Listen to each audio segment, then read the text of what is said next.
how to save your first $10,000. And I know that $10,000 may not be a lot to some of you. And many of you have this goal of $100,000 by the age of 30. But let's bring that goal to become more realistic, because if you don't have $10,000, how are you going to aim for $100,000, right?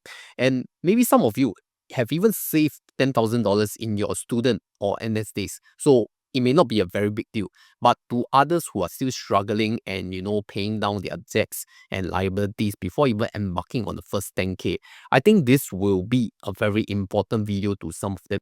Alright, so let's not judge one another. I think that having a 10K goal, it is very commendable already. It's the first step to start. And if you want to start out better, then join us at over 21,000 members in the Honey Money SG Telegram group. We are all like-minded people looking to build a wealth for retirement. See you there. Now, the first step to getting your first $10,000, I think after coming out from either graduation from school or, coming out from national service, if you are a Singaporean or PR male, it starts from a full-time job. And let me be clear, it doesn't matter what kind of graduation or certificates that you come from. You can come from university, you can come from polytechnic, or you can even come out of ITE, or you may not even graduate from any of them.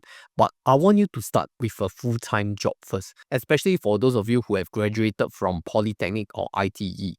After national service, if you're a male, most likely you will start to find full-time work. And it's very important that you find full-time work instead of just temporary positions, contract positions, or part-time, because the benefits that are conferred to a full-time employee is very much different. And full-time employee mindset will be very important for you as a base before you embark on other more adventurous and risky stuff. So if we are talking about full-time job, what is a good expected pay? I would say that if you can get at least $2,000 to $2,500 per month with OT, I think that is very good already if you're coming from a polytechnic or ITE background, because this will be your base where you can start to look at whether you want to work for OT. And when you are younger, working for OT is not too hard on your body, because if you're talking about over 30 years old, 40 years old, and you want to work OT, you have family obligations already. And I think it's under the MOM law that if your pay is 2.5K and below, in fact, it's now raised to 2.6K and below, you are entitled to OT pay. So I think if you can get a job between 2K to 2.5K per month, that's the first step to saving your first $10,000. University graduates don't even need to say already. Nowadays, the median pay, starting pay is 4.5K, 4,500 already. And this is not what I say or pluck out of thin air. This is reported by the media. CNA, okay, they publicize that fresh grads are getting 4.5K. And I know that many of you will not agree because you are getting less than 4.5K. Some of you can get 3K plus. I already laugh already. But this is the median statistic that is reported, okay? So let's just respect the numbers, okay? I know that some of you will be very agitated, but this is the fact. Which reminds me that some of you who graduated from polytechnic, after that, you all may think of further your studies, whether in local university or private university or even overseas, if you can afford it. Now, you have to think of the cost versus benefit analysis, right? If you already know what you want to do, or you have a business idea to start out already, then very good. I don't think you need further education. But if you really don't know what to do, which is majority of the people of this age, they don't really know what they want. They just want more options. The way to open more options is to go through university education. Yes, I agree that what you have learned in university will be outdated by the time you graduate. And that is very true, especially in times of this, of artificial intelligence, AI taking away all our jobs. But university helps you open more doors. You want to have the option, okay? Someone with option who can choose whether they want to be in this industry or they prefer the other industry will always be more advantageous than someone who only has one option. So to conclude my first point, very important to get a full-time job because you'll be getting all the full-time employee benefits, including sick leave, annual leave, bonus payment, or company profit sharing. All these are company benefits that will give you a peace of mind that once you have this peace of mind, you can, start having a base salary, and then you can start working on other things that make you more income once you are stable.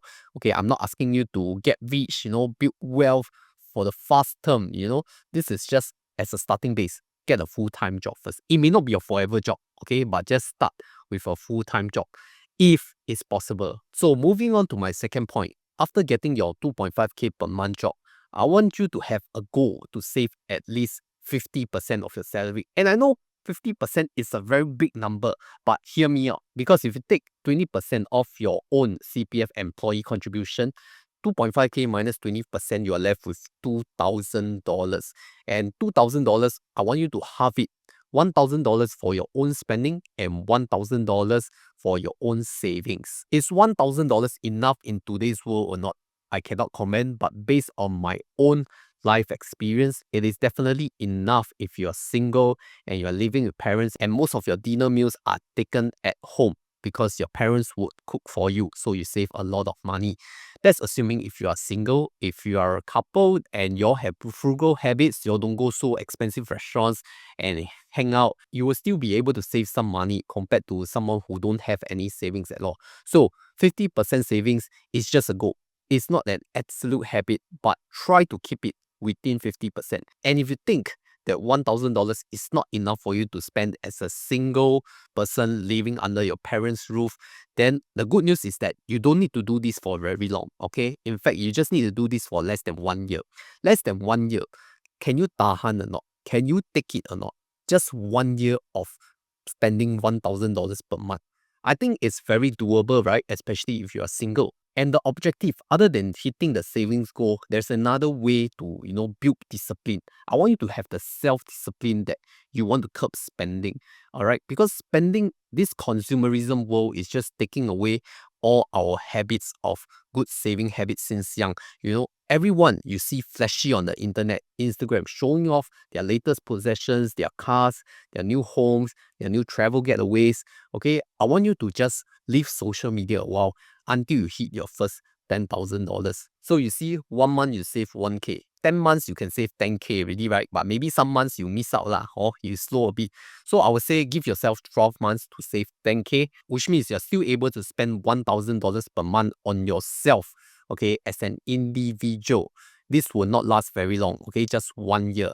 Can or not? Just 1 year. Moving on to the third point, which is saving $1,000 per month as a continuation. Why need to be so specific of $1,000 per month is because it's a mental motivation. You see, you can save 4 figures per month with $1,000. I think that's much nicer than saving $200 or $500, right? You can safely and proudly tell your parents that I can save $1,000 per month. They will be proud of you. Now, not to say that if you save less than $1,000 per month, you are a loser. Because if you manage to save 800 or 900, you just fall short maybe 100-200 a month. I think it is still very commendable, really, especially if you are just starting out. Okay, because everyone needs to start somewhere one ma. I cannot expect you to first month you save $1,000 already, right? Like if you go for athletic training, they don't expect you to do your best in your first training session, right? So you need to slowly step up the ladder. But I think the important thing is to be consistent. If you can save $800 this month, next month, can you aim for $850 for even $900? Then you slowly work your way up because you are conditioned and you're consistent already. So you don't feel that you're missing out too much. In fact, you are used to it already. Now, the other way, if you really don't enjoy saving money, is that you have to increase your income. And that's where you have to do more OT, overtime work. Okay, because some of these workplaces, they do offer you 1.5x or 2x the overtime pay rate per hour, which is depending on where you work lah. So that depends on your work and contractual agreement. If you are able to work and produce more output, okay, I think it is always good, but not at the expense of your own personal health. Okay, if it's causing you health issues already, just stop. Okay, money is just a number. Okay, but the body is your own and for your future. So in personal finance, they always say, right, we should save money before you spend money. So with your $2,500 pay after CPF deduction of $500, then you have $2,000.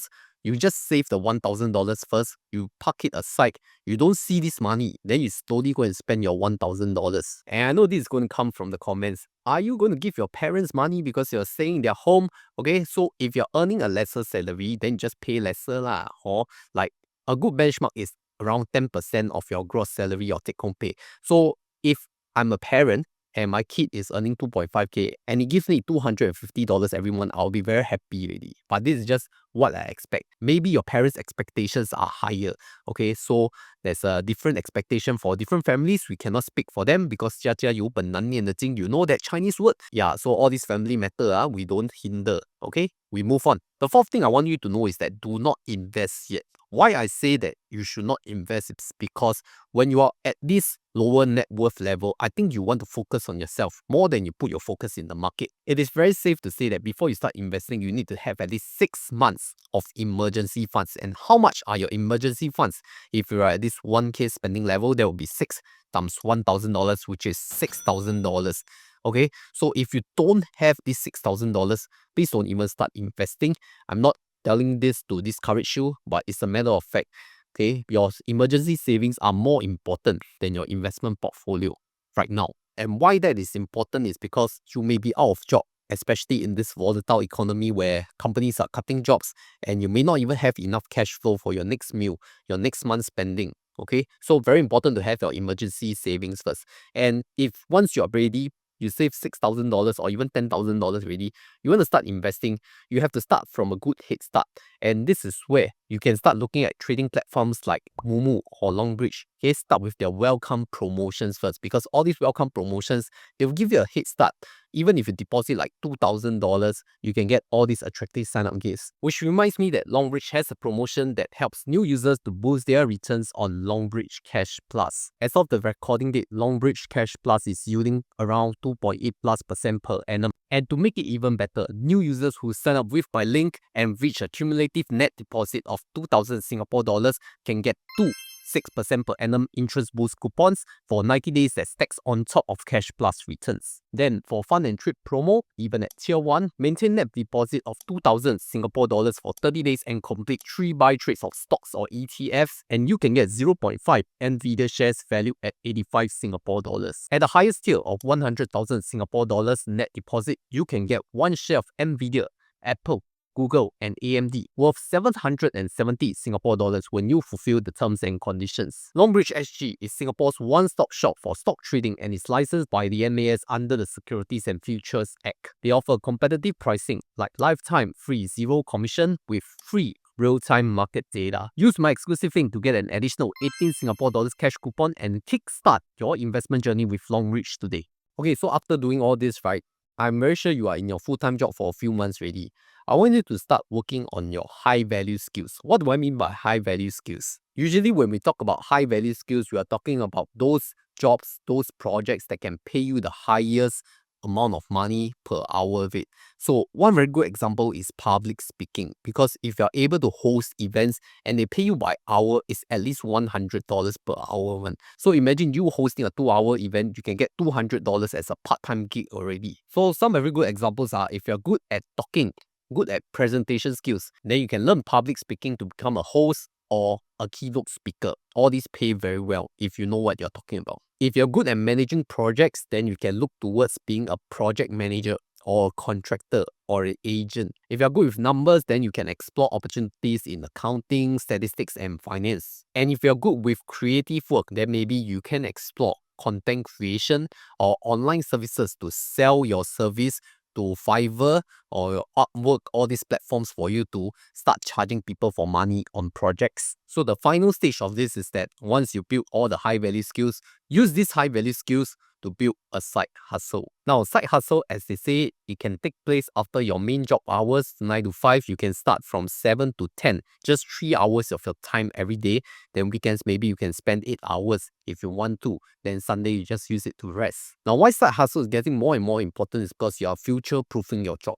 You cannot ensure that your job role will always be there or is taken over by foreign competition or AI. Okay, so job security is no longer the norm nowadays. So use your high value skills efficiently, try to build a side hustle, and if it all grows out, it can become a full-time business owner with this hustle. So after what I said in this video, some of you may think that all this is just common sense, but I assure you that to you it's common sense. To some other people, it's an enlightening waking up call for them because they may not even know such thing exists, and this is the cause of ignorance. So a lot of people in this world do need the motivation and the self-discipline in order to execute their actions Otherwise, they will just stay in their state forever. So those of you who have saved 1K, congratulations, work on the next 100K or even $1 million for some of you. And for myself, my Ikigai financial independence goal is $1 million US dollars by 35. So I have less than 1 year left.